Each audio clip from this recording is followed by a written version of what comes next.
My, how things have changed. What's up? I'm Money Green. And Gayle King got rickety raw. Gayle just thought she can do anything when she interviewed Lisa Leslie. Lisa Leslie is fine. Yeah, big, tall, lanky thing. Man. You got some pretty legs and that pretty brown skin. But anyway, Gayle was sky high about 9 months ago after that R. Kelly interview. Yeah, I know how she was with R. Kelly. After that interview, everybody was singing her praises. You know what I'm saying? When they was like, she was just remain calm. When R. Kelly stood up and she said, Robert. People were loving her then. As a matter of fact, CBS doubled up on her. So she went from like 5 million a year to about 11 million a year. So Gayle King came up off of that. And I'm sure, she probably got a little cocky. On one hand, your best friend is Oprah. And Gayle's like, well, hey, I'm blowing up all this R. Kelly thing. Well, you know what? I can do some things too. I can show my ass a little bit too. So, she talks about Kobe Bryant. And it wasn't the fact that she brought up Kobe Bryant, but she brought up his darkest moment, the worst moment of his life. And then she brought it up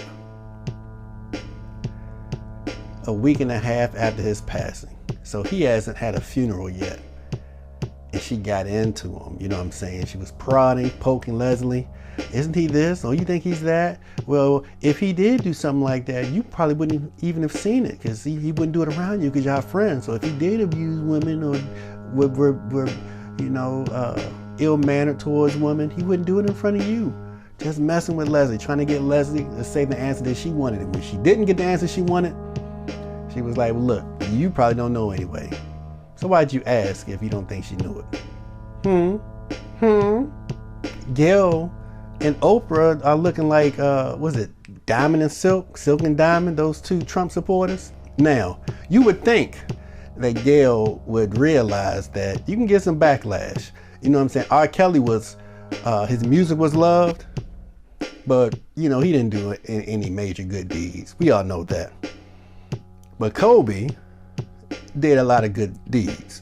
Whether or not you like him, he did a lot of things for people. And he was loved by sports fans. He was really loved in LA. You know what I'm saying? So, Gayle had some mighty balls thinking that she could just talk bad about him, especially right now. And it wasn't just about the questions that she asked Leslie, all the prodding and trying to, infer that he was bad and his legacy and all this kind of stuff, but it was the tone. You know what I'm saying? When she didn't get the answer she wanted, she was like, well, such and such, well, so. But that's the only reason why I was thrown out, because she felt that they basically inferring all types of stuff. Basically saying that he's a bad person. Out of all the things you could bring up, especially a week and a half after his passing, you know what I'm saying? You choose that instead of choosing his life, the entire dash between his birthday and the date he passed. You choose one little incident. So Gayle doubled down. Gayle say, look here, CBS, it's their fault. You know what I'm saying? I was blindsided by all this. I mean, they took the worst part, or they took this snippet out of the interview and put it out there. And look, nobody likes the question. Nobody likes the level of questioning.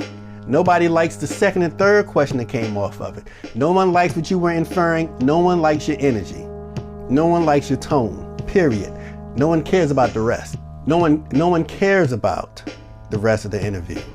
Nobody does. And you said you know what I'm saying, you used to chop it up with Kobe. You know what I'm saying? And you met him many times and y'all talked and y'all were good. Then why do this kind of stuff when he passes? You could have asked him this in private, or this is what, 2003, 2004 when this happened? You had 13, 14, 15, 16 years to ask him all this stuff face to face and not ask a female friend all these years to do that. How come you didn't ask Kobe? Then you could have, came to us and said, well, this is what Kobe told me. Kobe told me it was that, and this really didn't happen. But nah, you can wait till all this stuff happens. Now, I personally just think that Oprah and Gale don't get it. They don't. It's just something missing there. Maybe they think they're above everything, or maybe they just don't understand, our community. It's a grandmother and a mother, great grandmother, your aunts. They would teach you certain integrity. Fathers, they teach you certain morals and standards. When someone passes, you don't throw dirt on their name. You don't, especially when they just passed. You don't do stuff like that. And just something inside of them just put down all class. Well, we can talk about Gale. Something inside of Gale put down her class, her integrity, and said, well, I'm going to talk about this and I have a job to do. I'm going to tell you something. After she blew up with the R. Kelly interview, CBS gave her that re-up money and doubled her salary, and she's getting paid over $11 million. You can bet that they're saying you're going to do this interview and ask the hard questions. You know why? We're paying you $11 million. And it's going to be easier coming from you than it would be a white lady or a white guy. So they put that on Gale, I'm sure. And Gale said, hey, I'm going to do it. Yeah, y'all are paying me to do it. And then try to come out later like, I didn't know that. I didn't get it. Nah, no one's going for that. And people keep bringing up Harvey Weinstein. They want to do a documentary. Let's drop the Harvey Weinstein because we don't know what's going to happen with that. Something's coming with that. Now, that's their friend. So I give them some slack. I'm going to tell you why.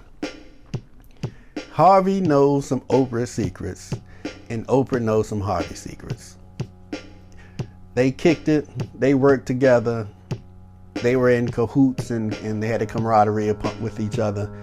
So she can't bang on Harvey Weinstein until he passes. You know what I'm saying? Until Harvey Weinstein dies. She's not going to bang on him. But, she can bang on? Her former spiritual healer. Now, there's a guy named Joa Taxera de Foxio or something like that. Oprah's former spiritual healer. She had him on her channel, on her show, and she chopped it up with him, and they buddy. He was her spiritual healer. He got sentenced 2 months ago for raping 4 women and over 250 sexual allegations. And you have not heard anything about Oprah bringing this up in a documentary, even an episode. I can't believe my former spiritual healer. You haven't heard anything, have you? Yeah, y'all look it up. Joa, just look up spiritual healer because it's hard to spell his name. It's like Joaoi, something like that. Look up Oprah's spiritual healer, and y'all can read the articles on that. So it's not just Weinstein. There are other people in Oprah's close circle that have been accused of things, and she could do documentaries on or TV shows on to bring light to these issues. But who's better? Who's gonna get the limelight? Who's gonna get the headlines? Her former spiritual healer, whose name is hard to pronounce, or Russell Simmons? So you bang on Russell. One's not popular, one is. One's white, one's black. That black popular one is getting banged on, you know what I'm saying? Yeah, she eased up off of it, but who knows what's behind that. But back to Gale. Same thing with Kobe Bryant. Because Gale can bang on Oprah's former spiritual healer. She doesn't have to say, oh, this is my best friend's former spiritual healer. She doesn't have to say that. She can bang on him. She can ask questions about him and put it on the news. Yeah, no one wants to hear that, huh? You stepped to Kobe. That's kind of bad. That's real bad. And Lisa Leslie, that fine Lisa Leslie, a little pretty self, she should feel ambushed. If Gale's supposed to be cool with you, and she brings you on a national TV show and interviews you and does something like that, asks questions like that, trying to put you on the spot, trying to get you to say something bad about Kobe Bryant, that means she has little respect for you, especially when she kept prodding. Now, she would have, if Gale would have big upped Kobe after she asked those questions, that'd have been different. You know what I'm saying? If Gale would have asked a question and Lisa Leslie answered, and Gale was like, that's what I've been saying all along. I hate when people bring up Kobe's bad incidents. I mean, he's a great guy, and I don't think he did all those things. That would have been different. You shouldn't have brought it up, and if you brought it up, you should have brought it up that way. But you didn't. And Lisa Leslie should feel betrayed. She should feel like you a little two-faced and a shadowy person that she can't mess with, a little shady individual. That's how she feel. That's how I take it. You know what I'm saying? And she's all up in Lisa Leslie home. Lisa Leslie showing her this and that, and Gale's like, yeah, whatever. Look, tell me something bad. I got a news story to do. It makes sense for BOOSIE to bust on Gale, and he went at her a little bit. And then you saw DL Hughley saying things, the boy Willie D saying things, you got Vivica Fox, a whole bunch of people saying things, but nobody can top Snoop. Snoop and Kobe happen to be buddies. And Snoop was there from day one when Kobe came to town. And you know their connection.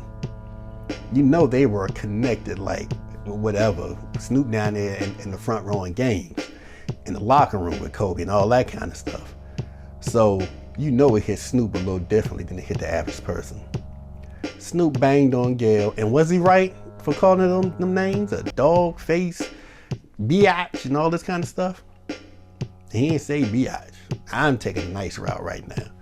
But he went at her hard and called her, he went at her.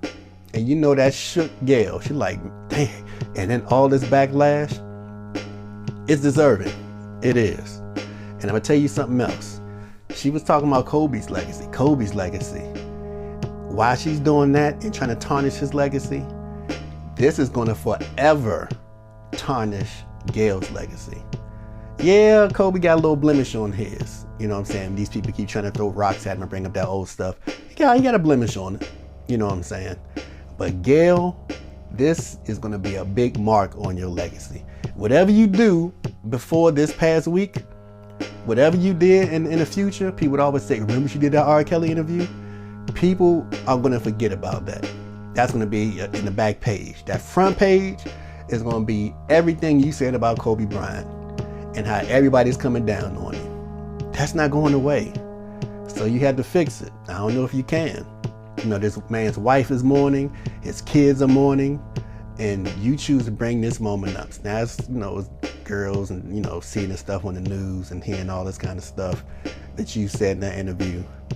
Yeah. You done messed your legacy up, Gale, for real. And it wasn't even worth it. It seriously wasn't worth it. Please subscribe to this channel. I really appreciate it. Like the video, do all that good stuff. And I'm gonna be back at y'all tomorrow. Money Green, talk to me. Make money, go shopping. Soon another video